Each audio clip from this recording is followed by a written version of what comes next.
Our next guest was a first-round pick, a dominant player. He was the fastest player in NBA history to get to 5,000 points and 2,000 assists. He and Oscar Robertson did it faster than anybody in the history of the sport. He is now coaching. And for the first time in the history of my show, I've had back-to-back guests who went to UTEP. Carson Palmer, and let's bring him on, Tim Hardaway. Jordan Palmer, excuse me. Former NBA All-Star. You know, I was looking at this Jimmy Butler. So you've been a great player, and now you're in coaching. And the Jimmy Butler situation. In the NFL, you hold out. The saying now is in the NBA, you act out. If you just don't want to play, what do you make if you're Minnesota and you have this terrific player and he just doesn't mix with Karl-Anthony and Andrew Wiggins and the modern NBA player? You know, if he doesn't get along with his boys, he's out. What if you're Minnesota, what do you do? Well, first of all, thanks for the great introduction. Thank you. Yes, two UTEP guys coming on the same day. El Paso, great. shout out. El Paso, shout out, no question. That's great. You know, when all this happened with Jimmy Butler, everybody was like, he's doing the right thing, but you don't do it in the public. You don't do it in public eyes. You don't do it in the news. You don't do it in the radio or nothing like that. You take it behind closed doors, and you do it behind closed doors.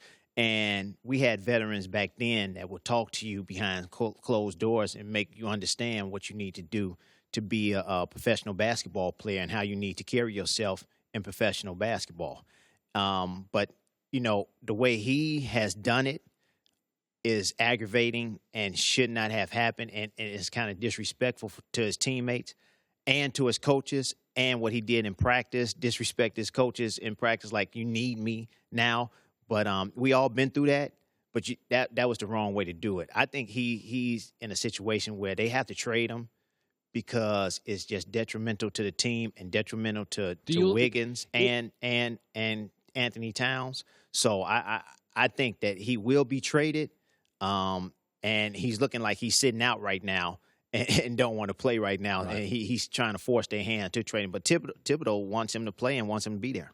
You know, Tim, it's different. You didn't play AAU basketball. No. You played for probably a hard-ass high school basketball coach. Then you went to college, and your coach was tough. And then you went to the NBA. That developed a toughness and a thick skin for players. Players now, they go to AAU. And AAU basketball is not like high school. The player controls AAU. Yes. And then you go to college for a year, and you still control the coach. Yes. Then you go to the NBA, and you make so much more money than your coach. I mean, high school and college for you is different. Could I make the argument that Jimmy Butler is simply a product of his environment, which is AAU, we just give you more cool stuff.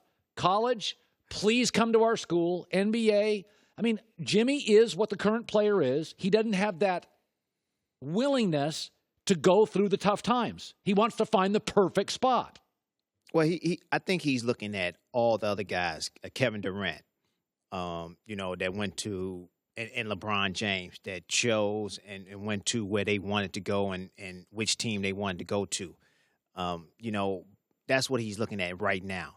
And he wants to pick and choose, and even Kawhi Leonard. Yes. You know, he like, I don't want to play no more for the San Antonio Spurs, and he forced their hand. Do you I don't know what went on with that situation or whatever, but it was everybody still wondering what happened and how it happened and what sparked that type of talk with Popovich and the San Antonio Spurs with Kawhi Leonard. I mean, a brilliant coach, should have worked. It should have worked. Organization, it should have worked. I don't know why it didn't. Does it bother you that players today, part of me argues the players should have more power. Oh, yeah, no question. You should have had more power. Well, Oscar Robertson, he went to bat for us, for them to have this type of power to, after they're a free agent, to go wherever they want to go and play, wherever they want to play. But, you know, I think that Jimmy Butler just did it in the wrong way. And now, too toxic. Yeah, it is very toxic. Too toxic. Yeah, if he did it behind closed doors, It'd be great. It'd be fine. That's how LeBron and Durant did it. They surprised us. Exactly. You know, and that's the way it's supposed to be, behind closed doors, and talk behind closed doors to your teammate. Make your teammate understand what you want them to do, and close doors with the management and say, look, I want my max money, and I deserve max money, but don't be out in the media, Instagram, you know, in the newspaper, on TV or whatever, and say that, you know, I should be paid this. It's too disruptive. It's too disruptive. Too. Well, you know, there's a player in the NBA that I think has honestly changed basketball, Steph Curry. Basketball doesn't look. The only other player I can compare him to is Wilt Chamberlain, where they had to change the rules because Wilt was so dominant. So Steph comes in, and now poor centers, if you can't shoot a three, you can't play in this league. But it's funny about Steph. Steve Nash said something yesterday.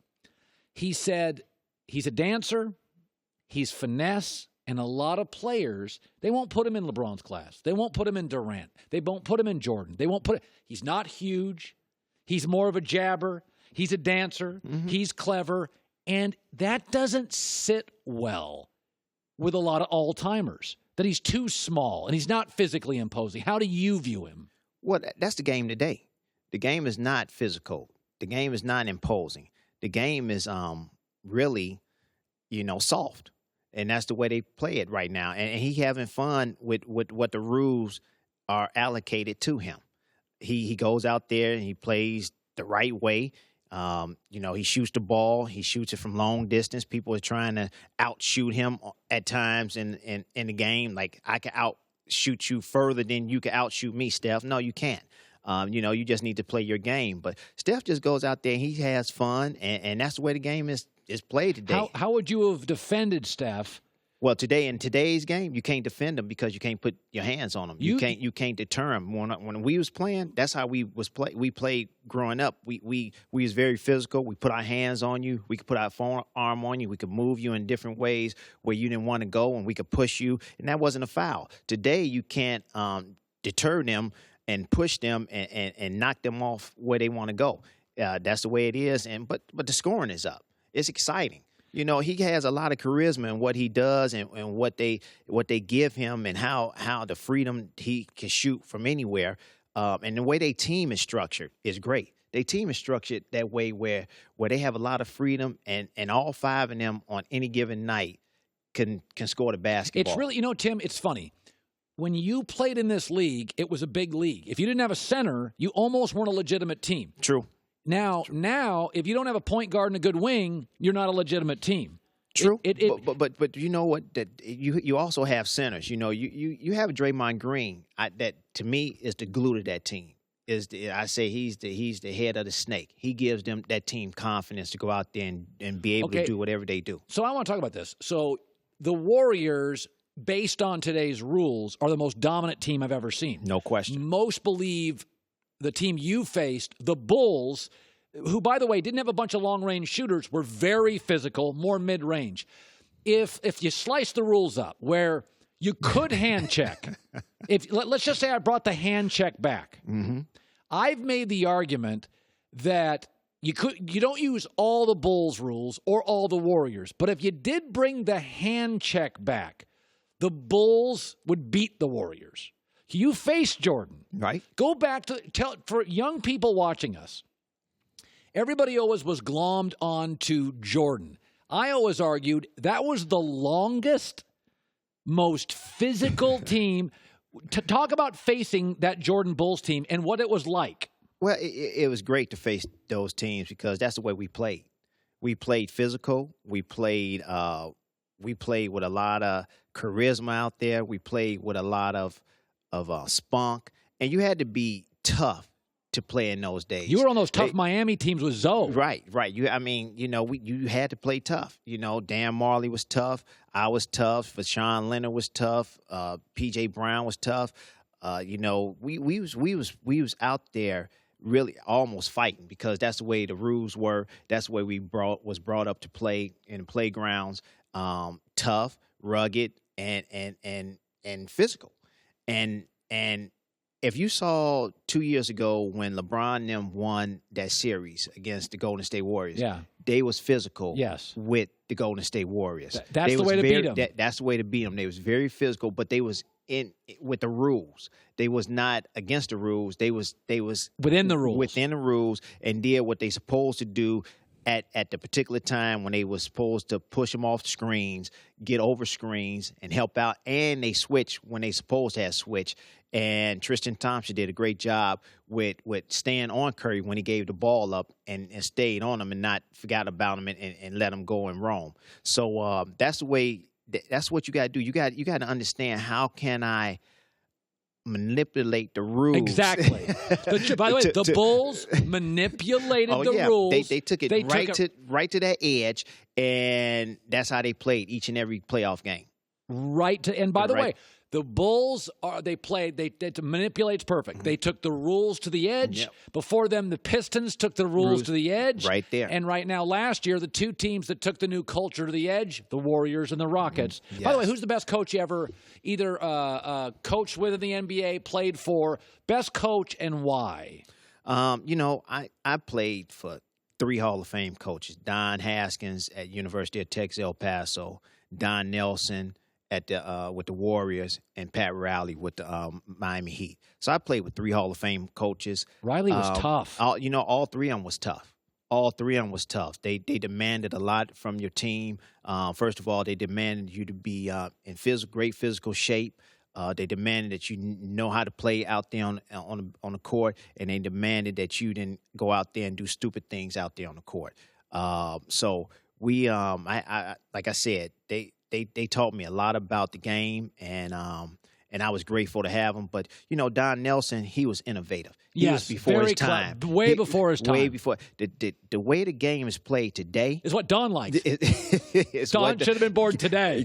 That's the way we was playing in the 90s, and a lot of people don't know that we played exactly the same way the Warriors are playing now in the 90s. We had Tom Tolbert or Jim Peterson point forward, bringing the ball up, running the offense. We had plays where we back cut. We had plays. Did you have Chris Mullen on your team at all? Chris Mullen, me, Chris, and Mitch. Yeah, it was shooters. Rod Higgins, Terry Teagle. Run TMC. That's TMC. right. We had a bunch of shooters, man. We played exactly the same way as they played today, and a lot of people don't understand that Don Nelson had this in his sight at that particular time. So he was way, way ahead of his time.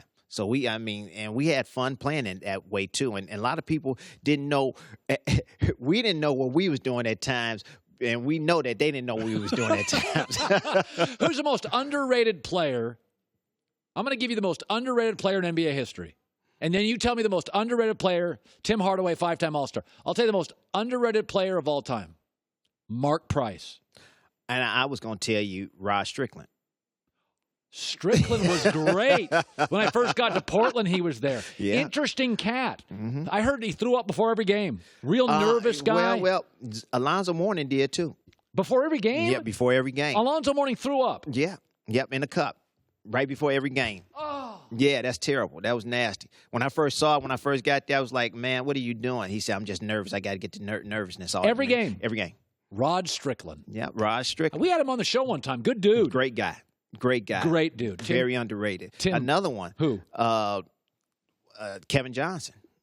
Well, he was great. Yeah, Kevin. Yeah, but he's he was on the Marley Barkley. Right. A Who lot was of people it? forget about him. Charles Barkley, Yep. Marley, Kevin Johnson. There's Danny Ainge. Danny Was Tom Ainge. Chambers? Tom Chambers was on that team. Sorry about that. I got so excited. I almost drooled there. Tim, it's great seeing you. Nice seeing you too, and I appreciate you having me on. Tim Hardaway, former great NBA All-Star. Hi, everybody. Thanks for watching. Subscribe here to get the latest from the show. Also, be sure to check out more of the best clips from The Herd or go watch a few segments from other shows on FS1.